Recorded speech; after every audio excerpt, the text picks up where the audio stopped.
Hello and welcome. I am Sai with Things Very Good, and today I'm going to be doing a what I eat in a day video.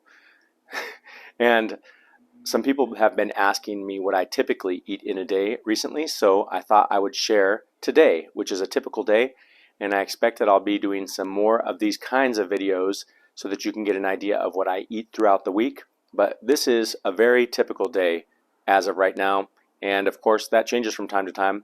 So let's go ahead and get started. So as you can see here, I've got this cup right here of some green yerba mate tea, and it's organic of course, but I usually lately will drink more than a quart of this a day, and today this is the last of what was a quart, and I had a half cup. Yes, you heard it right, a half cup of this organic whipping cream. It's just straight whipping cream. There's no other ingredients in this one. There's the remnants of the whipping cream that I had.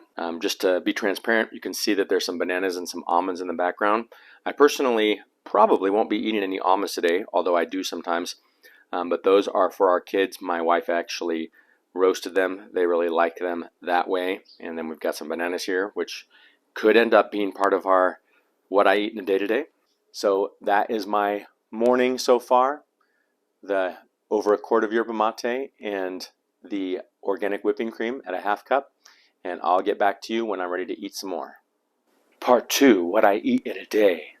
Okay, so we are on to the next meal, and you can see here, this is an 80% lean, 20% fat ground beef, grass-fed, and no added hormones or antibiotics. And you can see these carrots here. These are 5 carrots, and I'm going to cook this in a way that probably is different than most people do. So we're going to go ahead and just show you that. So you've seen the cream and the tea. Now we're going to the next meal that I just showed you, and I'm going to show you how I'm preparing it really quickly here. But you can see I've got this pan here, and what I have here are the carrots, which I've cut up, not too small, but just enough to where I feel like they're going to get semi-soft. I don't need them to get super soft. I'm not going to cook this very long, and I'm not worried about if they were overcooked either. It's just about being simple and making this happen easily, and yeah, not having to think about food a lot. So, got my carrots in there. There's more carrots in there. I'll show you in a second. And then I've got here some water. This is some filtered water, and what I want to do is add about not a half an inch, about a centimeter of water to the pan. So something like this much water to the pan. I'm going to show you in a minute, but the bottom line is that I want to have enough water to make things get steamed and cooked really good, but not to have so much water that it's going to take out everything from the beef and from the carrots that I'm about to eat here. And I want it to just cook them. That's it, and not even overcook them. So I'm not putting a lot of water in the pan, and I am going to consume that water to make sure I get all the minerals and anything that came out of these carrots and this beef into this water, including fat-soluble vitamins. So like I said, about a centimeter or maybe less, and you can experiment with this. Ground beef opening up. And you can see I've got the whole ground beef here, and I'm going to kind of make this into some smaller pieces and just kind of thin it out so it cooks really quick and easy in the water. And so really that's all we're cooking it in is water. I'll make a few kind of thinner pieces, something like this. You can see here all we have is the ground beef, just like I showed you, with the carrots and a little bit of water below it. And see that there's not too much water in there. And we're going to go ahead and add a cover, nice simple cover, just a plate on top of the pan here like this. And I'm going to go ahead and turn on the heat. You can see I've turned it up to high, and once it gets to high, you're going to hear this pan start to, well, you'll hear it start to boil. This will start to move around like this, and then I'm just going to time it for about 2 minutes on that side, and then I'm going to turn it over. I'm going to go in the pan, turn the meat over to the other side, heat it up the same way, and then turn it on to low again and boil it for about another 2 minutes, and then it'll be pretty close to ready. So you can see it's pretty much reached that boiling point where it starts to move the plate. See that steam coming out of there? And so we're not going to wait. I'm just going to go ahead and turn this down to low.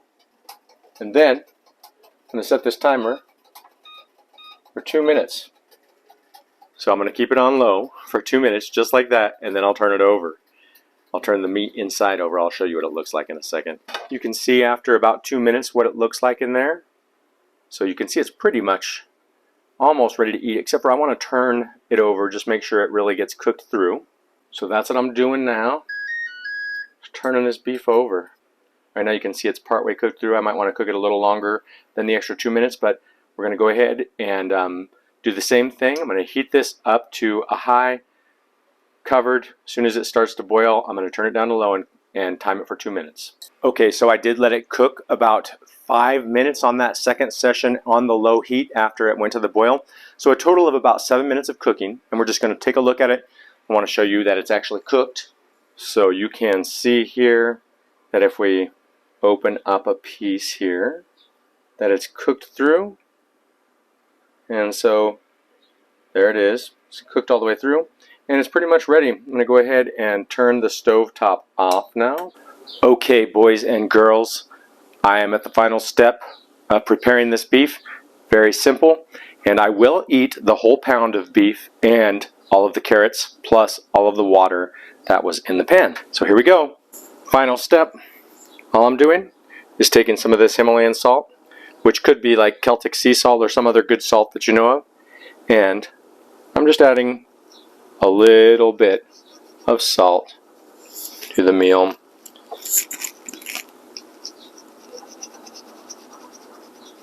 And if I find that that's too much salt or not enough, then I will add less next time. Or more if I need it. I will see you for meal number 3 soon. Okay, I'm going to be preparing for the next food of the day, and we're going to be using some bananas, and I'm not going to tell you exactly what we're going to have yet, but we're going to put some bananas in the freezer in this jar so we can get them nice and cold, hopefully purely frozen in the next few hours. So if these bananas were smaller, then I would probably use 3 of them, but they're pretty big, they're good sized bananas, so I'm going to use 2 of them. And because I don't like freezer burn, I'm going to go ahead and put them sealed in this mason jar, and we're going to put them in the freezer until we make our next meal after a little while. So meal 3 of the day, the final meal of the day. If I have something else, I'm going to let you know about it. I've already taken the liberty to make this food. You saw earlier that we put 3 bananas in the freezer. So first, I took those 3 bananas and I blended them up with some organic milk with 2 cups. So those, I guess they were 2 medium-sized to large bananas that were nice and ripe with 2 cups of milk blended up really nice and smooth, nice and sweet just as it is. Then in this cup, I took a full ½ cup of cream and I added a whole tablespoon of sugar to it and whipped it up. And I could just hear people talking about the Randall cycle now. So I get it, believe me. And that made the cream really sweet. And then I poured some of this banana smoothie into the cream. And now I'm going to eat a little of it. That's super yummy. And also a lot of calories. So speaking of calories, we're going to just go ahead and check this out in Chronometer really quick. And we'll go over all of the details of what I ate today. All right, so we're in my Chronometer account, and you can see what I've eaten. You can see the hamburger, the whipped cream, the milk, the bananas, the carrots, and even the organic sugar. And you can see how many calories that adds up to. It's 2,470 for the day. And then the basic macronutrients of the carbohydrates, the fat, and the protein. You can see I'm at about 118.5 grams of carbohydrates. On the fat, I was at 162.7 grams. And on the protein, I was at about 135.3 grams for the day. And you can see I'm covering my protein as far as amino acids very well. And then you can see that I might be lacking on some of the vitamins over here, but most of the B vitamins are very good today. Folate's a little bit low, and I'm not worried about what these are exactly. I do watch them and pay attention, but with certain foods, you don't have to worry as much about other nutrients. And that being said, there are some other foods that inhibit the absorption of other nutrients, and I'm not eating too many of those nutrient inhibiting foods. So I feel pretty good about what I'm doing here, but this is just the basics for today. So I hope you liked this video. If you did, please give it a thumbs up and subscribe. And if you enjoyed seeing this typical what I eat in a day video, please let me know and I'll do more videos like this. And I hope this was helpful for you, and I'll look forward to seeing you in the next video. Thank you for watching. I won't look back when you're around. I won't think twice when you're gone. Don't hesitate to call me back.